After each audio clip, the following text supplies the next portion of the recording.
Pagi-pagi sekali aku mendengar ketukan pintu yang gak slow sekali. Aku berusaha bangkit dari tempat tidurku. Tunggu, Arfi tidak ada. Itu artinya pintunya terkunci. Ah sial, aku terkunci lagi. Ketukan di pintu semakin keras. Tangannya batu atau besi sih? Sekeras itu kan ada bel, apa dia bodoh ya? Arfi, keluar kamu. Ini aku Farin. Buka pintunya. Orang gila berteriak-teriak di depan pintu apartemen orang lain. Aku harus apa ini? Sembari aku memikirkan sesuatu, aku duduk di sofa. Arfi, kalau kamu gak keluar aku dobrak pintunya. Coba saja jika bisa. Druak-druak. Aku penasaran dengan wanita ini. Tadi mengetuk pintu kelewat kencang, sekarang dia berusaha mendobrak pintu apartemen. Arfi, berisik sekali sih. Arfinya gak ada. Teriakku tidak kalah keras. Diam, tidak ada suara lagi dari luar. Mungkin dia sudah pergi. Saat aku beranjak dari sofa menuju kamar mandi, wanita itu kembali berulah. Hei Jalang, keluar kau dari apartemen kekasihku. Kau apakan kekasihku, Ingin sekali aku sumpal sabun cuci mulutnya. Jelas-jelas Arfi yang mengunciku di dalam. Kenapa di sini seolah aku pelakunya? Tapi tunggu, dia bilang kekasihnya. Arfi punya kekasih? Seketika aku termenung diam. Aku gelengkan kepalaku keras lalu menuju kamar dan menguncinya. Aku menghubungi Arfi saja biar dia yang urus wanita gila di luar sana. Bukankah dia bilang tadi dia kekasihnya? Halo Arfi, di mana? Hei Arfi, kamu lagi di mana Arfi? Di apartemen ada tamumu nih. Siapa? Akhirnya bersuara juga. Aku tarik nafas dalam. Farin, dia mengaku kekasihmu. Dia terus berteriak-teriak di luar sana. Diam lagi. Dia bisu ya atau stroke? Hei, Arfi.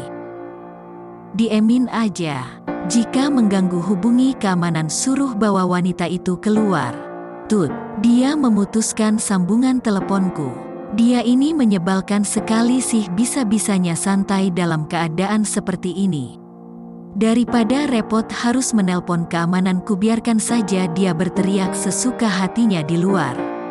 Lebih baik aku mandi. Oh ya, ngomong-ngomong, kalian mau tahu imbalan yang dimaksud Arfi atas traktirannya semalam?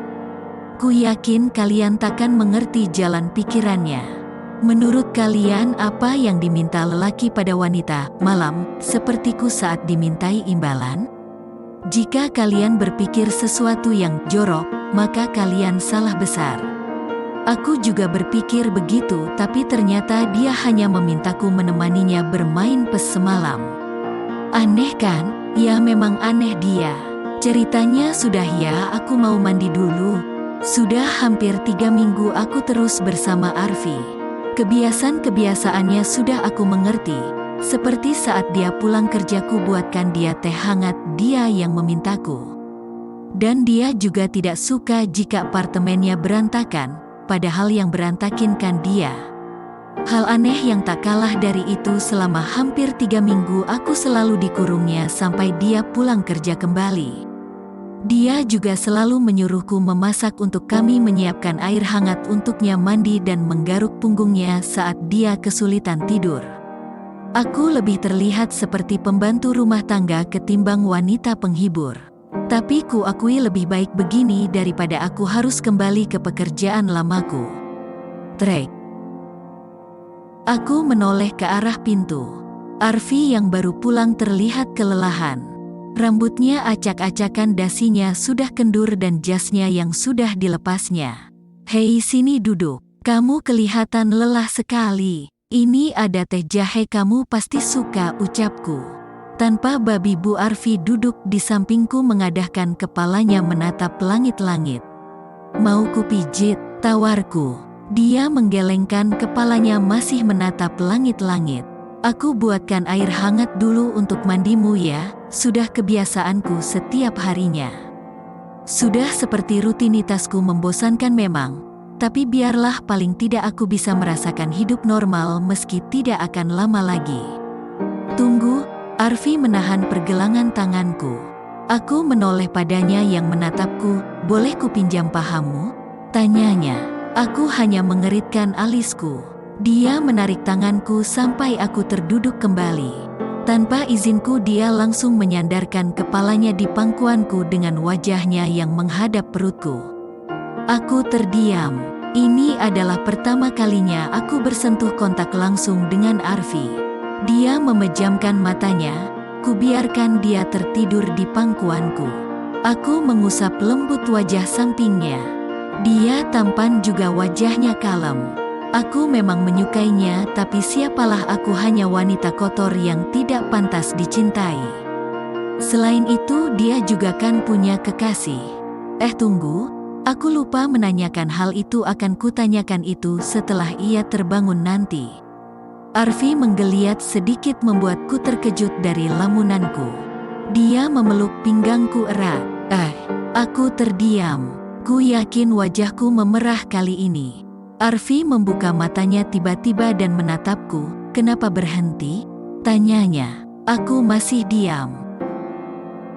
Kenapa kamu berhenti mengelusku? Ayo lakukan lagi, aku hari ini cukup lelah.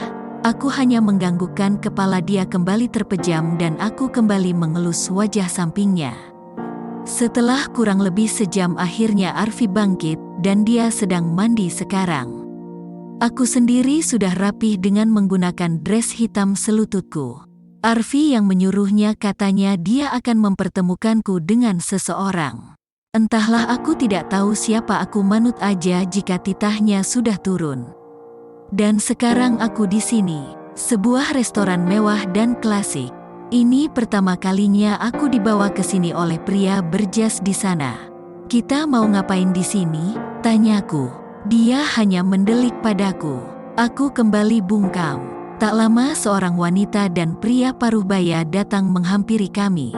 Arfi berdiri dari duduknya, begitu juga aku. Kami bersalaman dan kembali duduk. Mah, Pah, Arfi mau ngenalin seseorang sama mamah dan papah, ucap Arfi. Dapat kulihat raut wajah terkejut dari dua orang paruh baya di depanku ini. Aku belum bisa mengerti di situasi apa aku ini. Kenalin mah, Pah, namanya Julia. Julia Ananta. Dia kekasih Arfi, mah, Pah. Aku tersedak minumanku.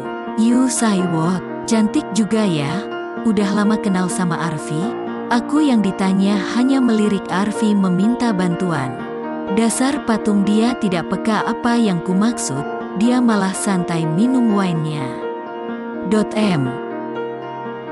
Hampir setahun mah Arfi menjalin hubungan sama Julia, ucap Arfi memotong ucapanku. Kali ini papa Arfi yang tersedak minumannya. Kamu bilang hampir 1 tahun. Kurang ajar kamu ya, gak ngenalin ke papa mamah gadismu ini, ucap pria paruh baya itu tersenyum. Aku mencolek Arfi tentu tanpa sepengetahuan kedua orang tuanya Arfi, tapi dia malah menghempaskan tanganku. Setelah jamuan makan yang bagiku sangat membingungkan ini, akhirnya aku dan Arfi berpisah dengan orang tuanya. Sampai di mobil aku langsung memberondong Arfi dengan berbagai macam pertanyaan. Apa kamu udah gila, Arfi? Bagaimana kalau orang tuamu menganggap ucapanmu serius? Arfi hanya menatapku datar dan kembali fokus pada kemudinya. Aku mengerang frustasi. Arfi, denger aku gak sih? Berisik, bentaknya. Aku diam, air mataku ingin menetes.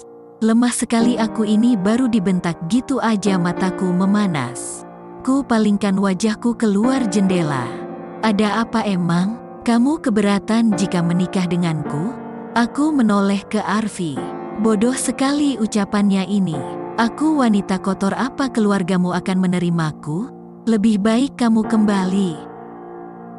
Nanti apartemen akan kujelaskan, ucapnya memotong pembicaraanku. Setelahnya tidak ada lagi pembahasan di perjalanan kami. Saat sampai di apartemen, Arfi menarikku dan mendudukkanku di sofa. Arfi mengusap wajahnya gusar. Ada apa dengan dia? Dia menatapku tajam lalu dia beranjak dan menuju dapur. Arfi mengambil botol anggur dan langsung menenggaknya. "Hei, ada apa denganmu? Hentikan Arfi." Aku berusaha merebut botol minumnya dan membuang ke lantai. "Kamu kenapa? Mau cerita?" tawarku. Dia hanya menatapku. Detik berikutnya dia pergi keluar dan mengunci pintu dari luar. Sungguh aku tidak mengerti ini. Sebentar dia mengajakku menikah dan mengenalkanku pada kedua orang tuanya serta berkata jika aku dan dia memiliki hubungan hampir 1 tahun. Lalu sekarang dia seperti terlihat gusar dan frustasi. Apa yang menjadi bebannya? Aku membereskan pecahan botol yang barusan aku lempar. Membersihkan lantainya, tapi anggur tidak akan dengan mudah hilang aromanya. Aku ke kamarku mengambil parfum. Ini parfum mahal, hanya pada klien kelas elit saja baru aku gunakan parfum ini. Tapi sudahlah, aku tuangkan isinya ke lantai agar aroma anggur berganti menjadi aroma valet. Setelah beres-beres aku kembali ke kamar mengganti pakaianku dan tidur. Setelah aku berganti pakaian aku menonton TV sebentar. Sebuah berita yang sukses membuatku membulatkan mataku. Sebuah tempat prostitusi terciduk oleh polisi dan mereka menutup tempat itu. Beberapa pendiri dan penjaga serta wanita-wanita malam sana ikut mereka giring ke kantor.